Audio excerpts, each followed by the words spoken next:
O prefeito de Alto Santo, Ceará, entrou em seu carro naquela tarde de 13 de fevereiro de 1977 sem saber que tinha apenas minutos de vida. Expedito Leite Barbosa havia recebido ameaças, claro. Todo político daquela região recebia, mas nunca levara muito a sério. Achava que eram blefes, intimidações vazias de adversários políticos que não tinham coragem de realmente fazer nada. Ligou o motor, ajustou o retrovisor, colocou a mão no câmbio para dar ré. Foi quando a sombra apareceu na janela do motorista. Expedito virou a cabeça e viu o cano de um revólver calibre 38 apontado diretamente para sua testa. Não teve tempo de gritar, de tentar negociar, de implorar. O primeiro tiro atravessou seu crânio. O segundo e o terceiro foram apenas garantia de que o trabalho estava completo. Ildefonso Maia Cunha, que ficaria conhecido como Baraúna, caminhou calmamente pela rua, guardou a arma na cintura, montou em uma moto que o esperava na esquina e desapareceu antes que alguém tivesse coragem de sair de casa para verificar o corpo do prefeito. Ildefonso Maia Cunha nasceu em Alto Santo, Ceará, em 28 de outubro de 1955. A morte já rondava sua história antes mesmo dele nascer. Seu pai foi atacado com facão durante conflito de terra quando a mãe estava grávida de 6 meses. O homem sobreviveu milagrosamente. Anos depois, levaria 6 tiros em outra disputa. Sobreviveu novamente. Mas a violência tinha se instalado na família de forma permanente. Ildefonso cresceu em ambiente onde disputas eram resolvidas com armas, onde a lei do Estado praticamente não chegava, onde a justiça era aquela que você mesmo fazia com as próprias mãos. Tinha 10 irmãos. Conflitos armados eram rotina entre eles e famílias rivais. Mas Ildefonso, que todos chamavam de Baraúna por ser magrelo e miúdo quando criança, não queria vida de pistoleiro. Sonhava em ser vaqueiro. Era excelente em vaquejadas, aquelas competições brutais do sertão onde homens a cavalo derrubam bois em alta velocidade. Baraúna chegou a ganhar um carro como prêmio em uma dessas vaquejadas. Tinha habilidade, tinha coragem, tinha futuro promissor naquele mundo. Queria conquistar fama, mulheres, respeito através do trabalho honesto de vaqueiro. Mas quando tinha por volta de 20 anos, sua irmã preferida, Irene, foi assassinada. Não se sabe exatamente as circunstâncias, se foi vingança de família rival, se foi disputa pessoal, se foi estar no lugar errado na hora errada. O que se sabe é que a morte de Irene quebrou algo dentro de Baraúna. O rapaz que sonhava com vaquejadas e festas de vaqueiro se transformou. O ódio encheu o espaço onde antes havia sonhos, e ódio no sertão nordestino dos anos 1970 se traduzia em uma coisa: vingança através do cano de uma arma. Baraúna começou a matar. Negaria pelo resto da vida que matava por dinheiro. Dizia que só tirava vidas por questões de honra, por vingança, por legítima defesa. Mas a polícia contava a história diferente. Ele era pistoleiro profissional, contratado por fazendeiros e políticos para eliminar problemas. O assassinato do prefeito Expedito Leite em 1977 teria sido, segundo investigações, encomenda paga. Baraúna nunca admitiu. Dizia que sua primeira vítima foi um vizinho que falou mal dele, que feriu sua honra. Na lógica torta do sertão violento, isso fazia diferença. Matar por dinheiro era ser pistoleiro mercenário. Matar por honra era ser homem de palavra, valente que não aceitava desaforo. Durante os anos 1980, o nome de Baraúna se espalhou pelo Nordeste como lenda sombria. Ceará, Paraíba, Pernambuco, Rio Grande do Norte, todos esses estados tinham histórias sobre ele. A polícia o acusava de cerca de 100 assassinatos. 100 vidas tiradas ao longo de uma década. Números que gelam a espinha. Mas para muitos no sertão, Baraúna não era simplesmente assassino. Era justiceiro, vingador, homem que não aceitava desaforos e que protegia os que o contratavam. A diferença entre vilão e herói no sertão sempre foi nebulosa, dependendo de qual lado da arma você está. Em 4 de fevereiro de 1982, dois pistoleiros chamados Altamiro e Altevir foram contratados para matar Baraúna. Eram profissionais respeitados, pagos generosamente. Prepararam emboscada cuidadosa, mas Baraúna era paranoico de sobrevivência. Dormia com o revólver debaixo do travesseiro. Nunca baixava completamente a guarda. Quando os dois se aproximaram dele em uma estrada rural, Baraúna percebeu algo errado no comportamento deles. Sacou primeiro. Matou ambos antes que pudessem sequer apontar as armas. Depois alegou legítima defesa. E foi absolvido. Afinal, eram dois pistoleiros conhecidos tentando matá-lo. O argumento de defesa praticamente se fazia sozinho, mas o crime que realmente consolidaria sua reputação de monstruosidade aconteceu em 16 de abril de 1983. Baraúna foi contratado para executar o prefeito de Pereiro, no Vale do Jaguaribe. Não se sabe exatamente quem encomendou o serviço ou por qual motivo. Política municipal no Nordeste sempre foi sangrenta, resolvida frequentemente através de assassinatos. O prefeito estava viajando com sua esposa, um motorista e um soldado que pegara carona. Baraúna os interceptou em estrada isolada.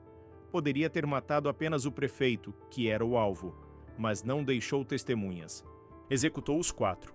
O prefeito levou 5 tiros, a esposa 3, o motorista 2. O soldado Chique, que tentou correr, foi caçado e morto com um tiro nas costas. Foi carnificina que chocou até os padrões brutais daquela região. Matar político era uma coisa. Matar a esposa dele, que não tinha envolvimento algum, era outra. E matar 2 inocentes que apenas estavam no carro errado na hora errada era demonstração de crueldade que ia além da profissionalização do crime. Era sadismo. Baraúna foi condenado a 64 anos de prisão por esse crime. Deveria ter passado décadas apodrecendo na cadeia, mas o sistema prisional brasileiro tem brechas. Comportamento exemplar, trabalho, estudos, tudo reduz pena. Após apenas 12 anos em regime fechado, foi transferido para regime semiaberto. E foi na prisão que Baraúna protagonizou o ato que, segundo alguns, redimiu parcialmente sua alma manchada de sangue. Em 1994, durante rebelião violenta em presídio de Fortaleza, prisioneiros tomaram reféns. Entre os reféns estava o arcebispo de Fortaleza, Dom Aloísio Lord Scheider, e diversas outras autoridades que visitavam a penitenciária. Os rebelados planejavam executar os reféns, mas Baraúna, que tinha respeito e medo de outros prisioneiros por sua reputação, interveio. Reuniu cerca de 25 reféns em sua cela e declarou: "Eu sou Baraúna. Quem se intrometer aqui dentro leva chumbo." Ninguém ousou desafiá-lo. Protegeu as vítimas até que a rebelião fosse controlada. Salvou vidas. O ato gerou debate. Era redenção? Era cálculo frio de pistoleiro experiente que sabia que proteger autoridades renderia benefícios legais futuros? Provavelmente ambos. Baraúna não era estúpido. Sabia que salvar um arcebispo lhe daria capital político e legal valioso. E de fato deu. Sua imagem pública melhorou. Passou a ser visto não apenas como assassino frio, mas como homem complexo, capaz de bondade em circunstâncias específicas. Em entrevistas que deu a jornalistas e pesquisadores, Baraúna apresentava a versão de si mesmo que contrastava com os crimes documentados. Dizia que não tinha medo da morte, apenas de ser desmoralizado e ter sua honra ofendida. Apresentava-se como justiceiro e vingador, nunca como pistoleiro mercenário. Alegava que, apesar de viver com a morte nos olhos, não queria esse destino para seus filhos. Nunca permitiu que entrassem no mundo da pistolagem. Queria que estudassem, que tivessem vidas normais, longe da violência que havia consumido a dele. Há algo quase comovente nessa contradição. Homem que matou cerca de 100 pessoas querendo proteger os filhos de seguir o mesmo caminho. Reconhecendo, ainda que implicitamente, que a vida que escolhera era maldição, não bênção. Mas essa consciência não o fez parar. Continuou sendo Baraúna, continuou sendo temido, continuou sendo procurado por quem precisava eliminar problemas através de balas. Em 2001, foi preso novamente após trocar tiros com policiais durante festa de família. Perdeu o direito ao regime semiaberto que havia conquistado. Voltou para o regime fechado, mas por bom comportamento recuperou o semiaberto em setembro de 2003. Era vai e volta constante entre liberdade condicional e prisão, padrão comum de criminosos que vivem nas bordas do sistema legal, sempre acumulando crimes, mas nunca ficando presos permanentemente. Em 4 de janeiro de 2011, Baraúna passeava no município de Maranguape, próximo à Fortaleza. Tinha 55 anos. Estava envelhecido, ainda sob regime semiaberto, vivendo vida relativamente pacata comparada aos anos 1980, quando era terror do Nordeste. Estava desarmado, o que era raro. Talvez achasse que os velhos inimigos haviam esquecido. Talvez estivesse cansado de viver sempre em guarda. 2 homens em uma moto se aproximaram. O garupa sacou uma pistola e disparou 9 vezes. Baraúna caiu morto no meio da rua. Os executores fugiram e nunca foram identificados. O velório foi fenômeno fascinante. Multidões compareceram. Alguns vinham para se certificar de que ele estava realmente morto, que o homem que aterrorizara a região por décadas finalmente havia sido despachado. Políticos que tinham vivido com medo de serem seus próximos alvos respiraram aliviados. Outros compareceram para prestar respeito genuíno. Viam nele homem valente, destemido, que não aceitava desaforos, que punia os ímpios. A mesma dualidade que caracterizara sua vida se manifestou em sua morte. Terror para uns, herói para outros. Sua história foi imortalizada em cordéis, aquela tradição nordestina de poesia popular que narra feitos de valentões e bandidos. Em todo o sertão nordestino, assim como as capitais, tem uma marca sangrenta de pecados brutais. Escreve Guaipuã Vieira em um dos muitos cordéis sobre Baraúna. Estes crimes foram feitos pelo rei da pistolagem, conhecido por Baraúna, alma em cruel bagagem. Os cordéis transformam criminosos em figuras épicas, elevam assassinos a status de heróis trágicos. É tradição antiga do sertão, que vem dos tempos do cangaço, de Lampião e outros bandidos que se tornaram lendas. A vida de Ildefonso Maia Cunha, o Baraúna, resume perfeitamente a tragédia da violência endêmica do sertão nordestino. Nasceu em família marcada pela violência. Perdeu a irmã para assassinato. Transformou dor em ódio, ódio em vingança, vingança em profissão. Matou cerca de 100 pessoas ao longo de 3 décadas. Aterrorizou região inteira. Foi preso, preso de novo, solto de novo, num ciclo que demonstra as falhas estruturais do sistema judiciário brasileiro. E morreu da mesma forma que viveu, baleado em plena rua, executado profissionalmente, sem chance de defesa. Mas a questão mais perturbadora não é a vida de Baraúna em si, é o que ela representa. Quantos outros Baraúnas existem neste momento no Nordeste, em Minas Gerais, no Pará, em tantas outras regiões onde disputas ainda são resolvidas através de pistoleiros? A pistolagem não acabou com a morte dele. Continua sendo indústria ativa, com demanda constante e oferta de jovens dispostos a entrar nessa profissão mortal.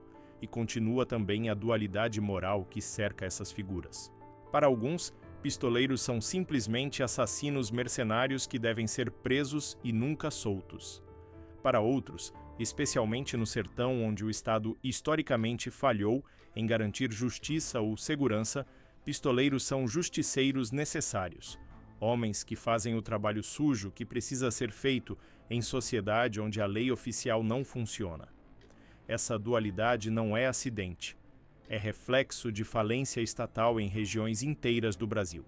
Quando polícia é corrupta ou inexistente, quando juízes são comprados, quando leis não se aplicam aos poderosos, as pessoas criam seus próprios sistemas de justiça. E nesses sistemas, homens como Baraúna ocupam um papel crucial. São temidos, mas também respeitados. São odiados, mas também admirados. São criminosos, mas também, aos olhos de alguns, heróis. A morte de Baraúna em 2011 fechou o capítulo, mas o livro continua sendo escrito. Outros pistoleiros assumiram seu lugar. Outras disputas estão sendo resolvidas com balas neste momento. Outros jovens estão sendo seduzidos pela promessa de dinheiro rápido, respeito através do medo, poder através da violência. E enquanto as causas estruturais que geram pistolagem não forem resolvidas, desigualdade extrema, ausência de Estado funcional, cultura de honra que privilegia vingança sobre justiça legal, continuaremos produzindo novos Baraúnas. E daqui a décadas, quando esses novos pistoleiros morrerem violentamente como quase todos morrem, haverá novos cordéis escritos sobre eles. Novas multidões comparecerão a seus velórios, metade para se certificar que estão mortos, metade para prestar respeito, e o ciclo continuará, interminável, sangrento, trágico. Porque a história de Baraúna não é apenas história de um homem. É história de sistema social que produz homens assim repetidamente, geração após geração, numa espiral de violência que parece não ter fim.